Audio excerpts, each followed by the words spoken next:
العلم هو النور الهادي والمفتاح لكل الخير من يريد الله به خيرا. بسم الله الرحمن الرحیم. السلام علیکم ورحمۃ اللہ وبرکاتہ. عزیز طلبہ کرام، آج کی مجلس میں انشاءاللہ ہم سورۃ الجمعہ سے متعلق اپنے معروضات پیش کریں گے. قرآن کریم کی آیات جو سورہ صافات سے کے بعد مذکور ہیں، سورۃ الجمعہ، جس کی ابتدائی آیات کچھ اس طرح ہے کہ بسم اللہ الرحمن الرحیم. یسبح للہ ما فی السماوات وما فی الارض الملک القدوس العزیز الحکیم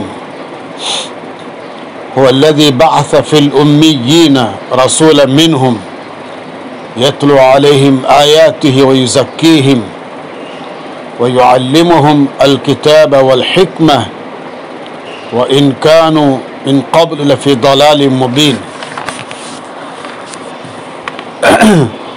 ان آیات میں القدوس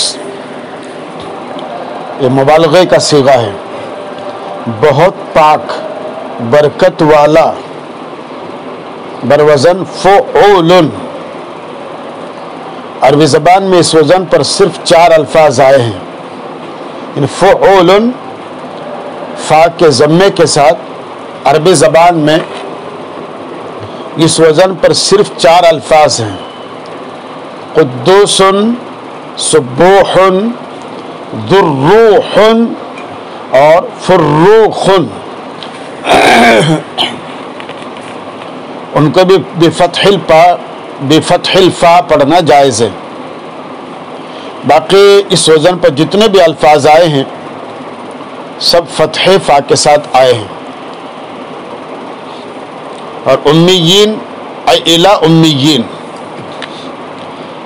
الہ یہاں پر آخرین فی بمعنی الہ ہے، فی الامیین ای الا امیین. یتلو علیہم یہ رسولن کی صفت ہے اور یا اس سے حال. اور باقی جو الفاظ ہیں تقریباً بچوں آسان ہیں اور جانے پہچانے ہیں.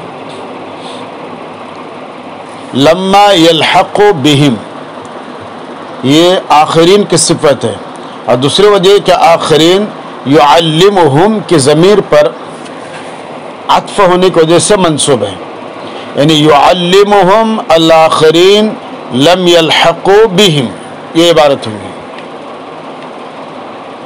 تو لم یلحق بہم یعنی فی السابقہ. لما کی تفسیر لم سے کر کے اشارہ کر دیا کہ یہ عدم سابقیہ تا قیامت ہے. یہ مطلب نہیں کہ اب تک سابقیہ میں مساوی نہیں ہوئے مگر آئندہ امید ہے، جیسا کہ لما سے مفہوم ہوتا ہے. اس لیے کہ لما کا مفہوم تا ہنوز ہے اور لم کے ذریعے نفی عام ہوتی ہے، خواہ متوقع الحصول ہو یا نہ ہو، بخلاف لما کے کہ اس کا استعمال اس منفی میں ہوتا ہے جو متوقع الحصول ہوتا ہے. یہ قرآن کریم کی چند آیات پر لغوی چیز تھی. دیکھیے سورہ جمعہ پہلے رکوع کا زمانہ نزول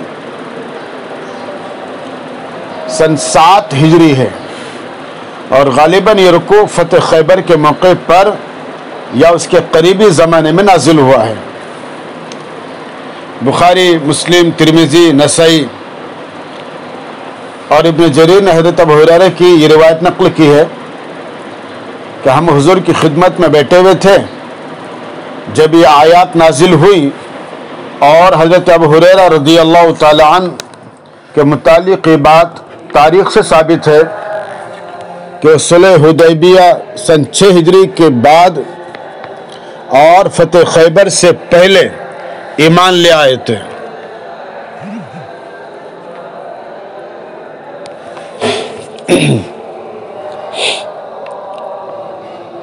اور خیبر کی فتح ابن ہشام کے بقول محرم میں اور ابن سعد کے بقول جمادی الاولی سن 7 ہجری میں ہوئی، اور دوسرا رکوع ہجرت کے بعد قریبی زمانے میں نازل ہوا، کیونکہ اللہ کے نبی صلی اللہ علیہ وسلم نے مدینہ طیبہ پہنچتے ہی 5ویں روز جمعہ قائم کر دیا۔ حضور پاک صلی اللہ علیہ وسلم نے مدینہ طیبہ پہنچتے ہی 5ویں روز جمعہ قائم کر دیا، اور اس رکوع کی آخر آیت میں جس واقعے کی طرف اشارہ کیا گیا ہے وہ صاف بتا رہا ہے کہ وہ اقامت جمعہ کا سلسلہ شروع ہونے کے بعد لازماً کسی ایسے زمانے میں پیش آیا ہوگا جب لوگوں کو دینی اجتماعات کے آداب کی پوری تربیت ابھی نہیں ملی تھی۔ قرآن کریم کی آیت یسبح للہ ما فی السماوات وما فی الارض، نبی کریم صلی اللہ علیہ وسلم جمعے کی نماز میں سورہ جمعہ اور سورہ منافقون پڑھا کرتے تھے، جیسے کہ مسلم شریف کی روایت میں کتاب الجمعہ کے اندر ہے۔ قرآن کریم کی جو صورتیں سبح اور یسبح سے شروع ہوئی ہیں ان کو مسبحات کہا جاتا ہے، جیسے کہ ہم نے پیچھے بھی بتایا آپ کو۔ ان تمام صورتوں میں زمین و آسمان اور جو کچھ ان میں ہے سب کے لیے اللہ کی تسبیح خوانی ثابت کی گئی ہے۔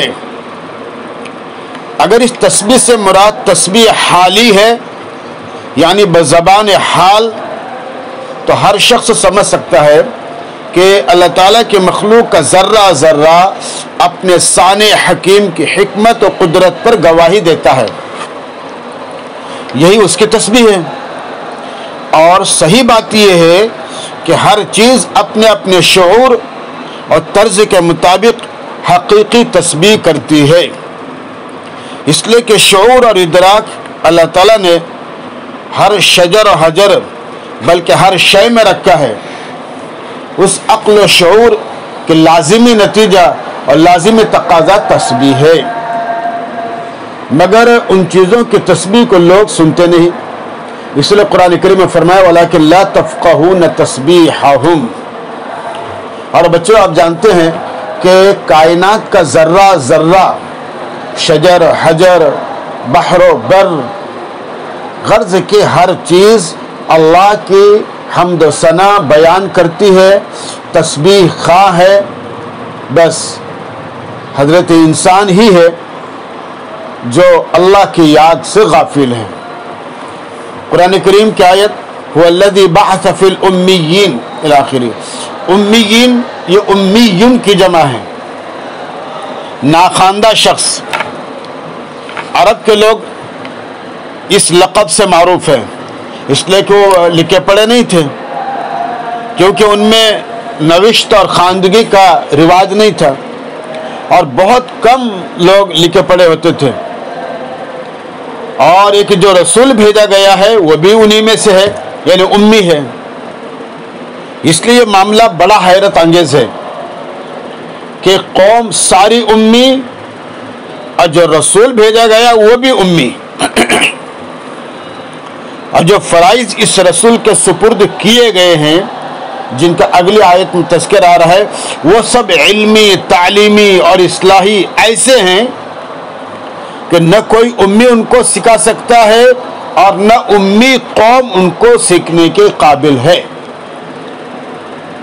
یہ صرف اور صرف اللہ تعالیٰ کی قدرت کاملہ سے رسول اللہ صلی اللہ علیہ وسلم کا اعجاز ہی ہو سکتا ہے کہ آپ نے جو تعلیم اور اصلاح کا کام کیا تو انہی امیین میں وہ علماء اور حکماء پیدا ہو گئے کہ جن کے علم و حکمت، عقل و دانش اور ہر کام کی عمدہ صلاحیت نے سارے عالم سے اپنا لوہا منوا لیا۔ اور یہ اللہ کی قدرت تھی اور رسول پاک صلی اللہ علیہ وسلم کا اعجاز تھا اللہ کی ذات کی طرف سے۔ حضور پاک صلی اللہ علیہ وسلم کے ذریعے اللہ تعالیٰ نے جو دین اور دعوت کے کام لیے اس کا تذکرہ اگلی آیتوں میں اللہ تعالیٰ فرما رہے ہیں، یتلو علیہم آیاتہ ویزکیہم ویعلمہم الکتاب والحکمہ۔ اس آیت میں رسول اللہ صلی اللہ علیہ وسلم کے 3 مقصد صفت نعمت الہیہ کے ضمن میں بیان کیے گئے۔ ایک ہے تلاوت قرآن، یعنی قرآن پڑھ کر امت کو سنانا، اور دوسرے ان کو ظاہر و باطن غرض کے ہر قسم کی نجاست سے پاک کرنا، جس میں بدن، لباس وغیرہ کی ظاہری گندگی بھی شامل ہے، اور عقائد و اعمال اور اخلاق و عادات کی پاکیزگی بھی۔ تیسرے کتاب و حکمت کی تعلیم بھی ہے۔ یہ تینوں چیزیں اللہ تعالیٰ کے انعامات میں سے ہیں، اور آپ صلی اللہ علیہ وسلم کی بعثت کے مقاصد بھی۔ اور پھر اللہ تعالیٰ فرما رہے ہیں وَآخَرِينَ مِنْهُمْ لَمَّا يَلْحَقُوا بِهِمْ وَهُوَ الْعَزِيزُ الْحَكِيمُ۔ لفظ آخرین کے معنی دوسرے لوگ، لَمَّا يَلْحَقُوا بِهِمْ کے معنی جو ابھی تک ان لوگوں یعنی امیین کے ساتھ نہیں ملے۔ ان سے مراد وہ تمام مسلمان ہیں جو قیامت تک اسلام میں داخل ہوتے رہیں گے، جیسا کہ صاحب المعارف نے اس کو بیان کیا معارف القرآن میں۔ اس میں اشارہ ہے کہ قیامت تک آنے والے مسلمان سب کے سب مؤمنین اولین یعنی صحابہ کرام ہی کے ساتھ سمجھے جائیں گے، یا بعد کے مسلمانوں کے لیے بڑی بشارت ہے، جیسے روح المانی نے ذکر کیا ہے۔ لفظ آخرین کے عطف میں 2 قول ہیں۔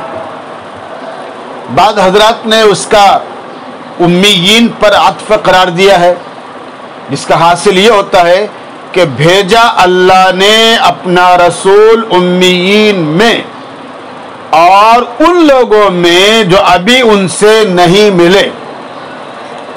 تو اس پر صاحب جلالین نے شبہ ظاہر کیا ہے کہ امیین یعنی موجودین میں رسول کا بھیجنا تو ظاہر ہے، مگر جو لوگ ابھی آئے ہی نہیں ان میں رسول کا بھیجنے کا کیا مطلب ہوا؟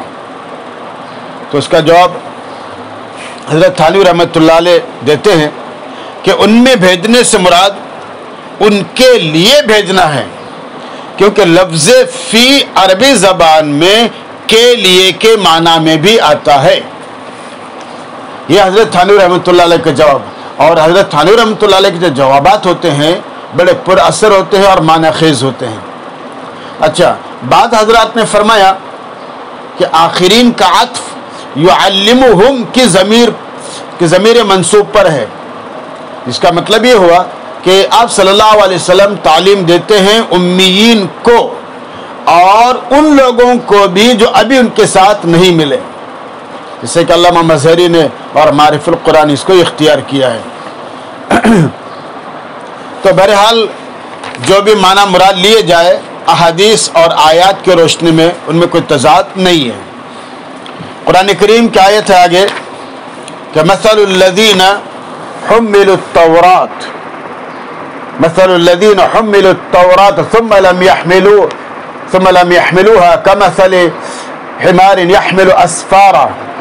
اسفار صفر کی جمع بڑی کتاب کو کہتے ہیں، اور کتاب کو صفر کہنے کی وجہ یہ ہے کہ کتاب جب پڑھی جاتی ہے تو گویا قاری اس کے معنی میں سفر کرتا ہے، اس لیے کتاب کو صفر کہتے ہیں۔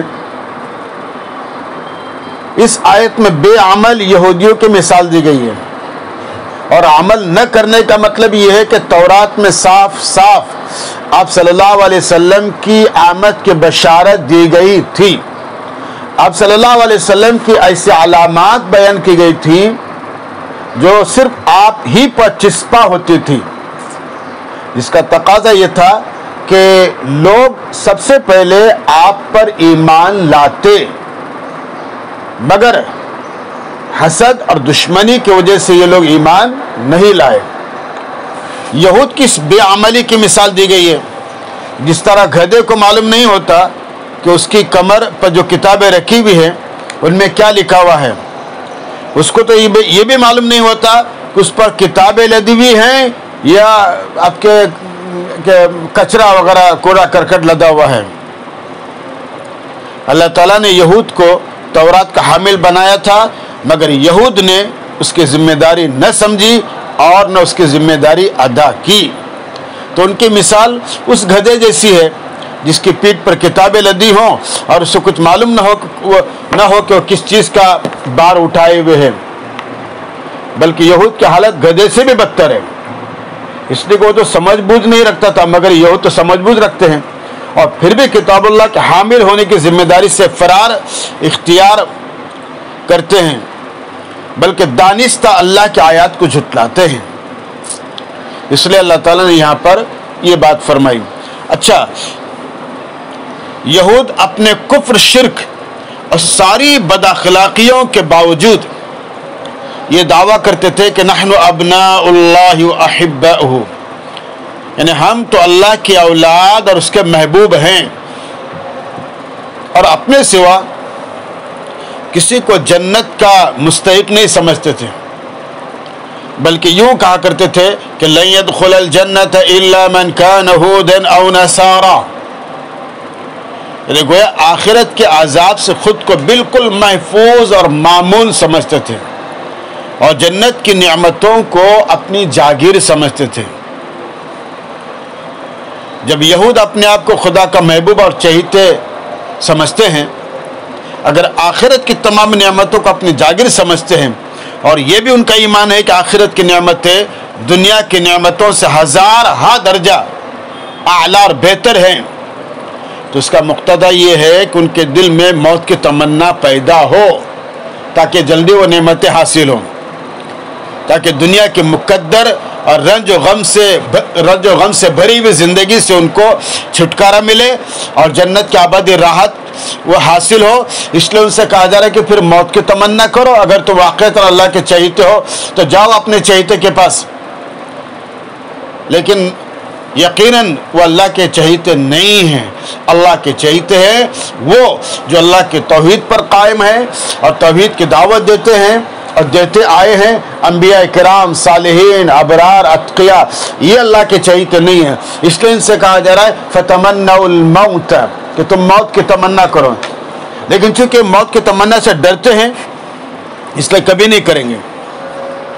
اس لیے آیت مذکورہ میں رسول اللہ صلی اللہ علیہ وسلم کو ہدایت کی گئی کہ آپ یہود سے فرمائیں کہ جب تم خدا کے محبوب اور لاڈلے ہو اور تمہیں یہ خطرہ بالکل نہیں کہ آخرت میں تمہیں کوئی عذاب ہو سکتا ہے، تو پھر تم ذرا موت کی تمنا کرو۔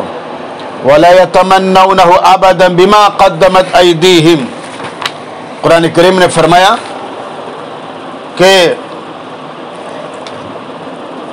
ان کا جواب دے دیا، یعنی یہ لوگ ہرگز موت کی تمنا نہیں کریں گے۔ کیوں؟ اس لیے کہ ان کا موت سے فرار بے سبب نہیں ہے۔ وہ زبان سے خواہ کیسے لمبے چوڑے دعوے کریں، مگر ان کے ضمیر خوب جانتے ہیں کہ خدا اور اس کے دین کے ساتھ ان کا معاملہ کیا ہے اور آخرت میں ان حرکتوں کے کیا نتائج نکلنے والے ہیں جو وہ دنیا میں کر رہے ہیں۔ اس لیے ان کا نفس خدا کا سامنا کرنے سے جی چراتا ہے، اور یہی وجہ ہے کہ وہ کسی راہ میں جان دینے کے لیے تیار نہیں ہوتے، نہ خدا کے راہ میں، نہ قوم کے راہ میں، نہ خود اپنی جان و مال کی عزت کی راہ میں۔ انہیں صرف زندگی درکار تھی، خواہ کیسی ہی زندگی ہو، اور اسی چیز نے ان کو بزدل بنایا۔ قل ان الموت الذي تفرون منه فانه ملاقيكم، اللہ تعالیٰ فرماتے ہیں کہ یہود خدا کی محبوبیت اور جنت کے ٹھیکیداری کے دعوے کے باوجود موت سے بھاگتے ہیں۔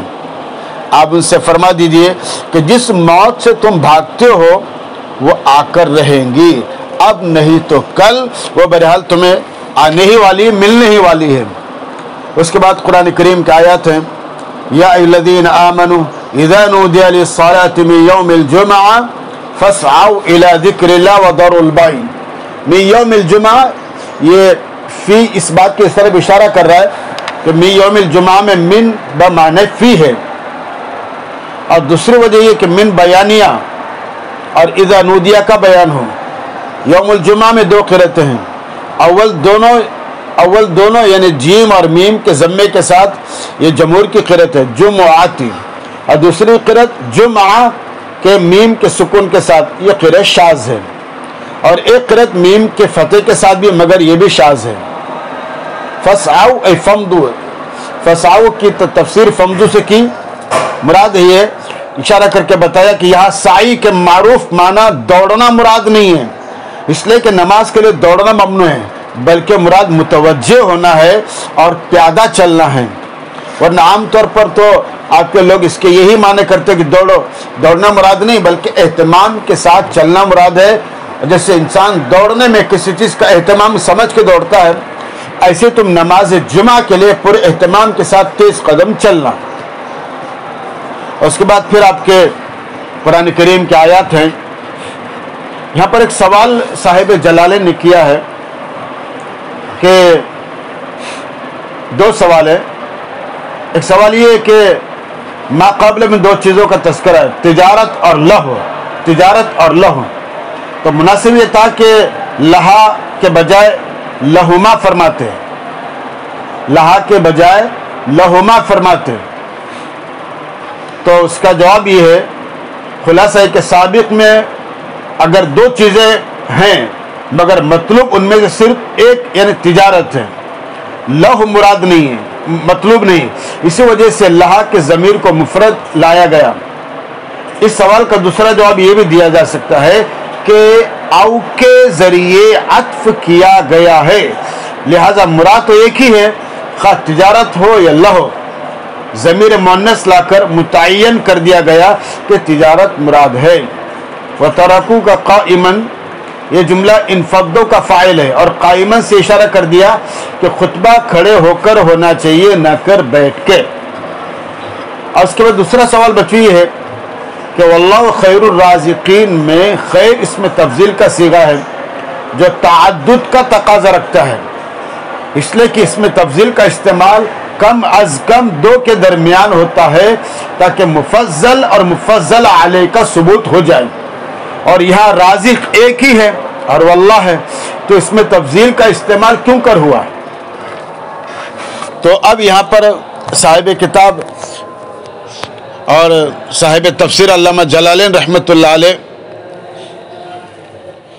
فرماتے ہیں کہ خیر کا صیغہ متعدد ہی میں استعمال ہوا ہے، خیر کا صیغہ متعدد ہی میں استعمال ہوا ہے، اس لیے کہا جاتا ہے کہ کل انسان یرزق عائلتہ، کل انسان یرزق عائلتہ. تو اسے معلوم ہے کہ ہر انسان اپنے اہل و عیال کا رازق ہے، گرچہ اللہ تعالیٰ رازق حقیقی ہے اور انسان رازق مجازی، کیونکہ انسان اللہ کے عطا کردہ رزق ہی میں سے دیتا ہے، اس لیے اس میں تفضیل کا استعمال صحیح ہوا. یہاں پر یوم الجمعہ کو یوم الجمعہ اس لیے کہا جاتا ہے کہ مسلمانوں کے اجتماع کا دن ہے، کائنات کی تخلیق کا بھی آخری دن جمعہ ہی ہے. حضرت آدم علیہ السلام اسی روز پیدا ہوئے، اسی دن قیامت آئیں گی. تو جمعہ دراصل ایک اسلامی اصطلاح ہے، زمانے جاہلیت میں اس کو یوم عروبہ کہا جاتا تھا، اور جب اسلام میں اس دن کو مسلمانوں کے اجتماع کا دن قرار دیا گیا تو اس کو یوم الجمعہ کہا جانے لگا. تو سب سے پہلے عرب میں کعب بن لؤی نے اس کا نام جمعہ رکھا.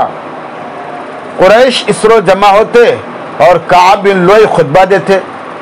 یہ واقعہ آپ صلی اللہ علیہ وسلم سے 560 سال پہلے کا ہے، اور کعب بن لؤی حضور پاک صلی اللہ علیہ وسلم کے جد امجد میں سے ہیں.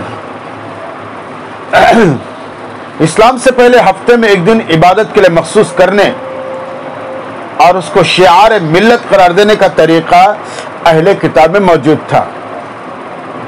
یہودیوں کی یہاں اس غرض کے لیے سبت ہفتے کا دن مقرر تھا، کیونکہ اس دن اللہ تعالیٰ نے بنی اسرائیل کو فرعون کی غلامی سے نجات دی تھی۔ عیسائیوں نے اپنے آپ کو یہودیوں سے ممتاز کرنے کے لیے اپنا شعار ملت اتوار کو قرار دیا، گرچہ اس کا کوئی حکم نہ تو حضرت عیسیٰ نے دیا تھا اور نہ انجیل میں اس کا کوئی ذکر ہے، لیکن عیسائیوں کا عقیدہ ہے کہ صلیب پر جان دینے کے بعد حضرت عیسیٰ اسی روز قبر سے نکل کر آسمان کی طرف گئے تھے۔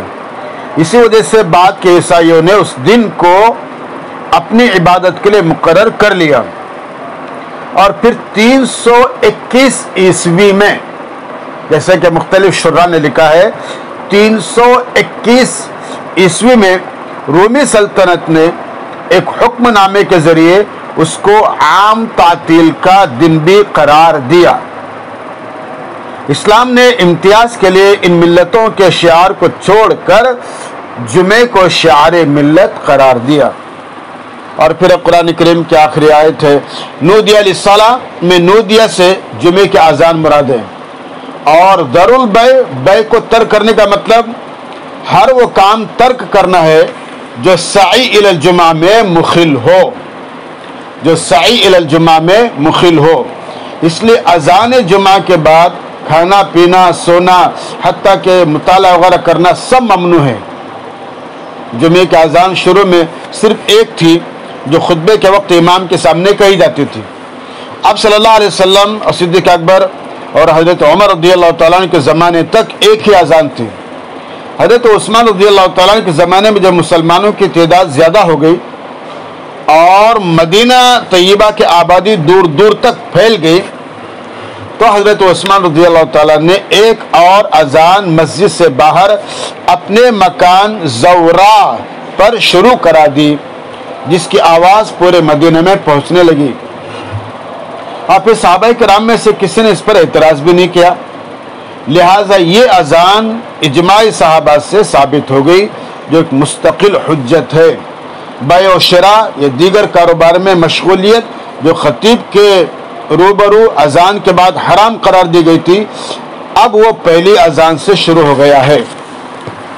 اور شان نزول اذا رأوا تجارتاً، یہ آیت اس وقت نازل ہوئی بچوں جبکہ ایک روز آپ صلی اللہ علیہ وسلم کی نماز سے فارغ ہو کر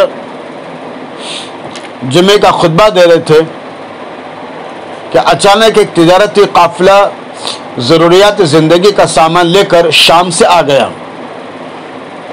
تاریخ سے معلوم ہوتا ہے کہ یہ قافلہ ایک بہت بڑے تاجر دحیہ کلبی کا تھا۔ اطلاع عام کے لیے ڈھول وغیرہ بجوا کر عام منادی کرا دی گئی۔ مدینہ میں ان دنوں خشک سالی تھی، ہر شخص کو خوردونوش کے سامان کی سخت ترین ضرورت تھی، جن میں صحابہ بھی شامل تھے۔ اس اندیشے کے پیش نظر کہ کہیں قافلے کا سامان ختم ہو جائے جس کی وجہ سے ہم نہ پا سکیں، آپ صلی اللہ علیہ وسلم کو خطبہ پڑھتا چھوڑ کر سوائے 12 آدمیوں کے سب بازار میں چلے گئے۔ یہ روایت ابو داؤد نے مراسل میں بیان فرمائی ہے۔ یاد رہے کہ اس وقت خطبہ جمعے کے بعد ہوا کرتا تھا، جیسے کہ آج بھی عیدین کے بعد خطبہ ہوتا ہے۔ اس پر مذکور آیت نازل ہوئی، اور اس وقت تک یہ معلوم نہ تھا کہ خطبہ جمعہ لازمی اور ضروری ہے۔ اس کے بعد خطبہ جمعے کا لازم ہونا، خطبہ جمعے کی نماز سے پہلے ہونا لازم ہو گیا ہے، اور اب اس کو ایک نماز کا ایک حصہ قرار دیا گیا ہے، اس کے بغیر نماز آپ کے نہیں سمجھی جاتی۔ تو یہ سورہ جمعہ تھی جس کے متعلق چند باتیں آپ کے سامنے اللہ کے توفیق سے آ گئی ہے، اور اس کے بعد پھر سورہ منافقون ہے جو انشاءاللہ ہم اگلے مجلس میں اس کو پیش کرنے کی کوشش کریں گے۔ والسلام علیکم ورحمۃ اللہ وبرکاتہ۔ السلام عليكم، لا تنسوا الاعجاب بالفيديو والاشتراك في القناة تشجيعا لنا لنستمر بنشر المزيد إن شاء الله.